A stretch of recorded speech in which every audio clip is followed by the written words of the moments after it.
This video was made possible thanks to the support of our fantastic patrons. You guys are truly awesome. Hello everyone and welcome back to another Best in the Multiverse video brought to you by Affinity for Commander. My name is Alex and today we're looking at the best budget alternatives to that friendship-ending, game-winning spell that is often at the top of the list of most wanted banned cards in EDH. I of course am talking about, if you haven't guessed by the title of this video, Cyclonic Rift. As ever, if there are any cards that you see here and wish to purchase for yourself, be sure to do so through the TCG Player affiliate link in the description below. It won't cost you anything extra, but really helps the channel out a lot. So first of all, why is this blue menace so menacing? Cyclonic Rift is a blue instant costing 1 generic and 1 blue mana. It reads, return target non-land permanent and opponent controls to its owner's hand. Seems okay so far, very blue. The Rift also has an overload cost of 6 generic mana and 1 blue. This alternative cost changes the wording on the card from target to each, replacing a perfectly balanced effect with bouncing all of your opponent's non-land permanents to their hands at instant speed. The ability to impact the board in a massive way at any moment is what makes this card so powerful. For example, let's say you're being attacked for lethal damage, or someone's assembled a game-winning combo. Or even if the board is just clogged up with creatures, then the Rift can help you solve all of these problems. The one-sided nature of this spell not only sets each of your opponents back several turns, but puts you in an incredibly commanding position when moving into your turn. Having a completely broken effect on a card is nothing new to Magic. But one great problem I think the Rift has is its availability. The Rift only requires a single coloured mana in both its cost of its 1 generic and 1 blue, or its 6 generic and 1 blue. This means that this powerful card can be used in any commander deck where blue may not even be a primary colour, and can still be cast while only having 1 blue source on the battlefield.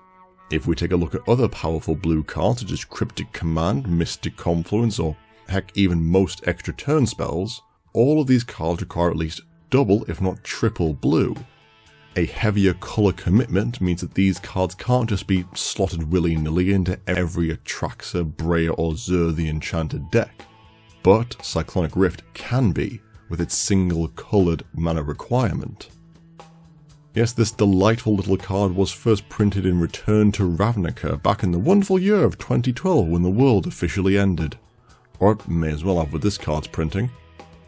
It has since received 2 additional printings in Commander 2014 and Modern Masters 2017, neither of which has done a lot to help with the rare's current price tag of $18.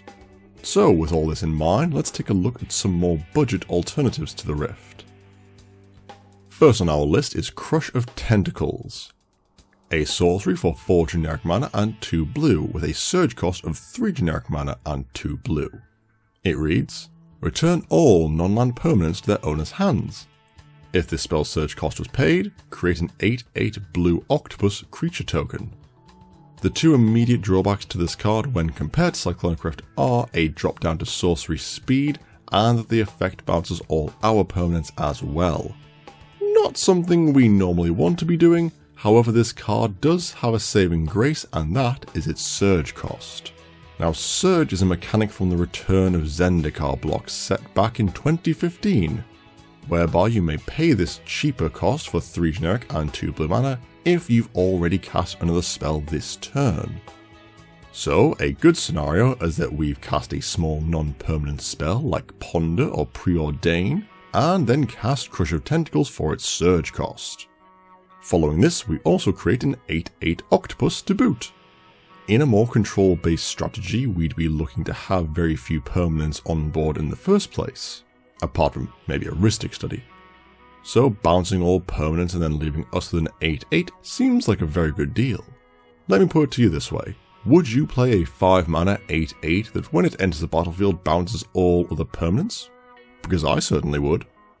And when we compare the price of this Tappanyaki advertisement to Cyclonic Rift, we find that the tentacles are currently a very affordable 80 cents.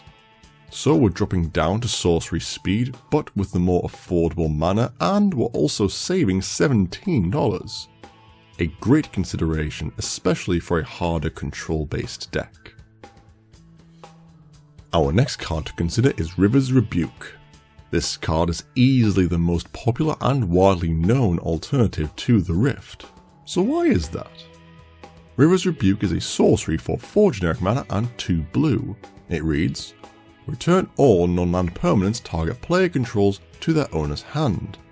With this card against the Rift, we're swapped out 1 mana cheaper for the effect, downgraded to sorcery, and switched all opponents for just 1. And yet with all these downsides, I still like this card. More often than not, it is the case that there is one person dominating the game. It's this person's permanents you want to get rid of. Bouncing your other 2 opponents' permanents is just icing on the delicious blue cake.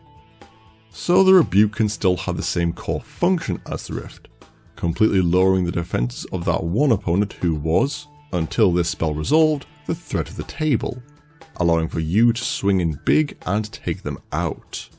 But as a word of caution, if you intend on bouncing and killing one person, maybe expect some crackback from the rest of the table. But that's what Commander's about, isn't it? Politics, shady dealings, and jolly cooperation. And if we take a look at the cost differential, the Rebuke is sitting at pocket changes worth of 51 cents. That is if you get the Game Night 2019 edition. A marginal saving really, but I'd say completely worth it to help out that budget deck that really struggles to get past a big board clog. Our next card is technically the cheapest on the list in terms of mana cost. Devastation Tide is 3 generic mana and 2 blue for a sorcery that reads, return all non-land permanents to their owner's hands. It also has a miracle cost for 1 generic and 1 blue mana. See, I told you it was cheap. Miracle is a mechanic that works only if this card is the first card you've drawn that turn. When you draw the Tide, if the miracle conditions are met, then you can reveal it and cast it for its miracle cost of 1 generic and 1 blue right away. Something to note about miracle cards, if you draw the Tide during your opponent's turn, you can still reveal it and cast it, provided it's the first card you've drawn that turn. This allows us to get around that restrictive sorcery speed printed on the card, essentially making it a 2 mana instant board bounce. And we can always pair the Tide with cards like Aminato the Fate Shifter, Sensei's Divining Top, or Scroll Rack to ensure the spell is always on top of our library when we need it. Now, yes, the obvious downside here is that the Tide grabs everyone's permanents, not just your opponent's. But with the possibility of casting the spell for only 2 mana, we can then be the first to start to rebuild our board state on our turn. Alternatively, if we're in a heavy control style deck, simply pass the turn holding up the rest of our mana ready to counter any threatening spells our opponents try to replay out. And for the cheap cost of $1.08, you can certainly do worse than including this miracle in your deck. Our next card on our list is Evacuation. For 3 generic mana and 2 blue, Evacuation is an instant that reads, return all creatures to their owner's hands. Nice, simple, and very blue. With this card being an instant, Evacuation can often serve the same purposes as Cyclonic Rift, bouncing any lethal swing coming your way, removing an established game-winning combo, or simply being a hard reset to temporarily remove big threats.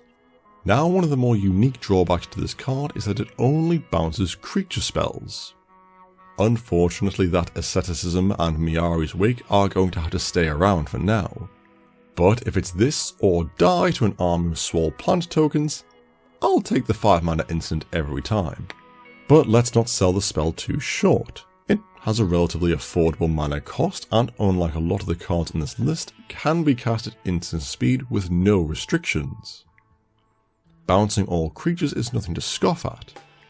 Being able to hose token decks and heavy creature based strategies in their end steps will always remain one of life's greatest pleasures. If it wasn't an instant, this spell might not have made it onto the list, but since it is, we now have the much needed versatility and options available to us. a lovely little blue card to mess with your opponents. Evacuation is, however, our most expensive replacement on this list, sitting at $3.25, but that's still a saving of $14. And when we're trying to ruin our opponent's best laid plans, well, that's just priceless in of itself, isn't it? And finally we come to our number one spot, and this is my personal favourite of mine, and you can call me completely biased on it because I find it absolutely criminal that it is only seeing play in 2% of decks according to EDHREC.com. And that card is Washout. Washout is a sorcery for 3 generic mana and 1 blue, which reads, return all permanents of the colour of your choice to their owner's hands. This card is not only super cheap in terms of mana, but can absolutely hose any mono-coloured or even 2-colour deck. Most of the time this card can function as a better version of River's Rebuke, being able to set at least one person back a couple of turns and potentially get rid of some rather annoying pieces from the board as well. And when comparing prices to our Rift, the sorcery is sitting at a very affordable $1.04. A fantastic saving for cheaper mana cost and still being able to hose mono-colored decks. Now yes, Washout can bounce our permanents as well, and that's why it does require some thought when casting it. But with the card only being 4 mana, we would still have some mana left over to rebuild in case we are forced to bounce something of ours as well. And let's be honest, we are usually going to be naming colours other than the ones we are playing, unless absolutely necessary. At a measly 4 mana, Washout is also the only card in this list, save perhaps Devastation Tide, that can save you from a quick defeat in the early game. Bouncing all green permanents can really put back an Elf Ball style deck or a devotion based strategy, and can buy the valuable turns you need to get back in control of the situation. Or maybe even just stave off those Infect Rush decks so you don't die to a Zori Infect for the 3rd time that day. So with versatility and a cheap mana cost, it is easy to see why I really love this card and is my personal top pick for a Cyclonic Rift replacement on a budget. So in closing, are any of these cards beating Cyclonic Rift in terms of raw power and playability? No. Are these cards in fact great by themselves and significantly monetarily cheaper than the Rift? Yes. Cyclonic Rift as a card can also lead to a certain perception in both the game themselves and in your play group. However, using any of the above cards instead can give a more balanced feel to the game, until you wash out the elf player after River's rebuking them 2 turns earlier. But I mean, they're playing elves, they deserve it, let's be honest. And that is our list for the best budget alternatives to Cyclonic Rift. Are there any cards you feel we missed out from our list? And what's your favourite means of clearing a board in blue? Whatever your thoughts, let us know in the comments below. As always, you can support the channel in 3 easy ways: by liking this video, hitting that subscribe button, or by supporting us on Patreon. Links to all are in the description. And as always, we will see you next time.